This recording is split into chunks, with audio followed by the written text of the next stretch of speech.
নমস্কার বন্ধুরা, সুপ্রভাত। ভগবানের আশীর্বাদে আপনাদের দিনটি শুভ হোক।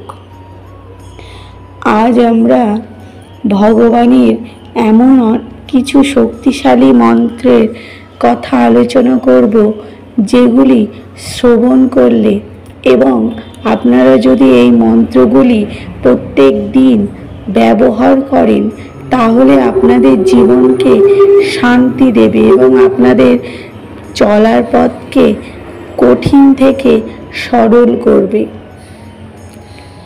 আমাদের নিজের মনের যে বাসনা, সেই বাসনা ব্যক্ত করার অন্যতম মাধ্যম হলো সাউন্ড বা শব্দ। মনের সংকল্পকে বাহ্যিকভাবে রূপায়ণ করার মাধ্যমকে মন্ত্র বলা হয়।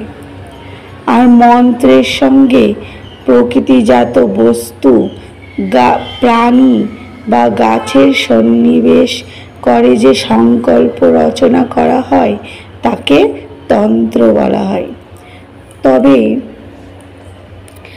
আধ্যাত্মিক অর্থে মনের ত্রাণ বা মুক্তিকে মন্ত্র বলা হয়েছে।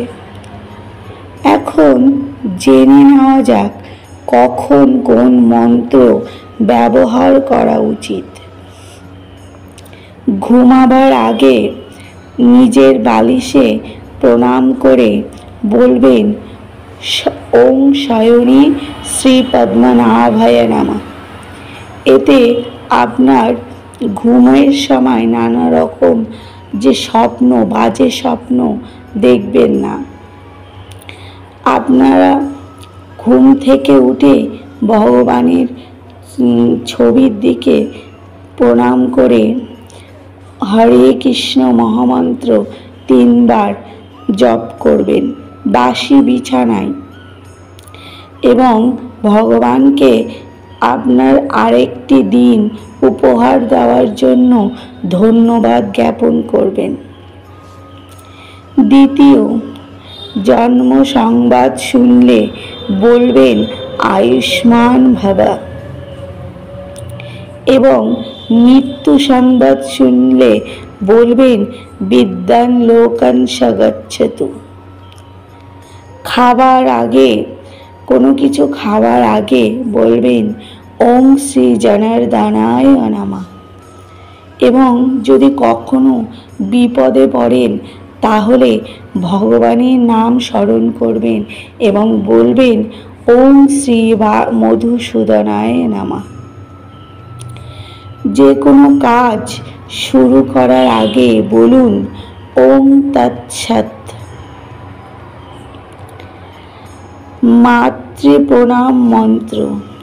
ভূমি গরীয়সী মাতা স্বর্গাৎ উচ্চতর, পিতা জননী জন্মভূমিশ্চ স্বর্গদপি গরীয়সী। বলছেন যে ভগবানের পরে হচ্ছে পিতামাতার স্থান। যদি আমরা প্রত্যেক দিন ঘুম থেকে উঠে আমাদের মাতা পিতাকে প্রণাম করি, কিংবা আমাদের মাতা পিতা যদি আমাদের কাছে না থাকে, তাহলে মাতা পিতার যে প্রণাম মন্ত্র সেটি উচ্চারণ করি, তাহলে আমাদের মা বাবার আশীর্বাদ পাওয়া যায়। শ্রীকৃষ্ণ প্রণাম মন্ত্র। হে কৃষ্ণ করুণা সিন্ধু দীনবন্ধু জগৎপতে, গোপেশ গোপিকাকান্ত রাধাকান্ত নমস্তুতে। এবং আরেকটি মন্ত্র, নমো ব্রহ্মণ্য দেবায় গো ব্রাহ্মণ্য হিতায় চ জগদ্ধিতায় কৃষ্ণায় গোবিন্দায় বাসুদেবায় নমো নমঃ। এই মন্ত্রটি, এই দুটি মন্ত্র যখন আমরা পূজা করব এবং ভগবান শ্রীকৃষ্ণকে প্রণাম করব, তখন এই দুটি মন্ত্র উচ্চারণ করা অত্যন্ত আবশ্যক। এই দুটি মন্ত্র উচ্চারণ করলে ভগবান আমাদের প্রতি প্রসন্ন হন। শ্রী রাধা রানীর প্রণাম মন্ত্র। তপ্ত কাঞ্চন গৌরাঙ্গী রাধে বৃন্দাবনেশ্বরী বৃষভানুসুতে দেবী প্রণামামি হরিপ্রিয়ে।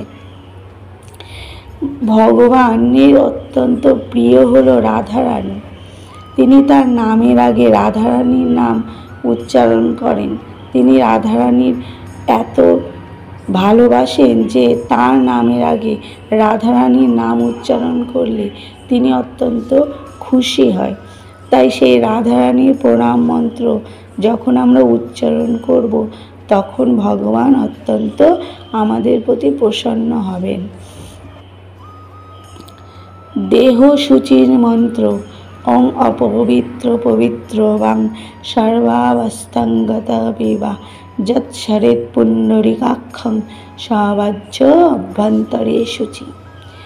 আমরা পুজো করার আগে হাতে গঙ্গা জল নিয়ে নিজের দেহে ছিটিয়ে নেব এবং নিজের দেহকে শুদ্ধ করব এই মন্ত্রটি বলে। গুরু প্রণাম মন্ত্র। অখণ্ড মণ্ডলাকারং ব্যক্তং যেন চরাচরম তৎপদং দর্শিতং যেন তস্मै শ্রী গুরবে নমঃ। অজ্ঞানতিমিরান্ধস্য জ্ঞানাঞ্জনশলাকয়া চক্ষুरुन्मीलितं येन तस्मै श्री गुरवे नमः। गुरु ब्रह्मा गुरु विष्णु गुरुदेव महेश्वर गुरुरेव परं ब्रह्म तस्मै श्री गुरवे नमः। এইগুলো হলো গুরুদেবের প্রণাম মন্ত্র। আমাদের ভগবানের সঙ্গে যোগ করেন যে গুরুদেব, সেই গুরুদেব হলো ভগবানের পরের স্থান। সেই গুরুদেবকে এই তিনটি মন্ত্র দ্বারা প্রসন্ন করা যায়। শ্রী সূর্য প্রণাম মন্ত্র। ওং জবা কুসুম শঙ্কাশঙ্কস্য পেয়াং মহাদুতিম ধন্বন্তরিং সর্বপাপঘ্নং প্রণতস্মি দিবাকরম। সকালবেলা উঠে সূর্যদেবকে এই মন্ত্রটি বলে প্রণাম করুন। তুলসী প্রণাম মন্ত্র। ওং বৃন্দায় তুলসী দেব্যৈ প্রিয়ায় কেশবস্য চ কৃষ্ণভক্তিপদে দেবী সত্যবত্যই নমো নমঃ। তুলসী দেবীকে জল দান করার পর তাকে এই মন্ত্রটি বলে প্রণাম করুন। দুর্গা প্রণাম মন্ত্র।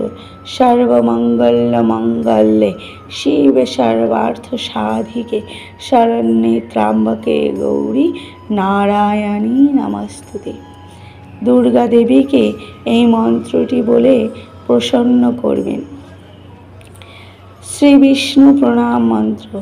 অশ্বত্থ বৃক্ষমূলে জল দিয়ে ওং অশ্বত্থ বৃক্ষরূপ শ্রী মহাদেবতী বিশ্রুত বিষ্ণুরূপ ধর শিব তং পুণ্যবৃক্ষ নমস্তুতে।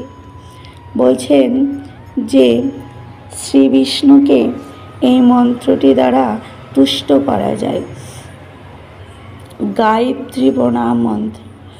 ওং ভূর্ভুবস্সঃ তৎসর্বতুর্বরেণ্যং ভর্গো দেবস্য ধীমহি ধিয়ো যো ন প্রচোদয়াৎ।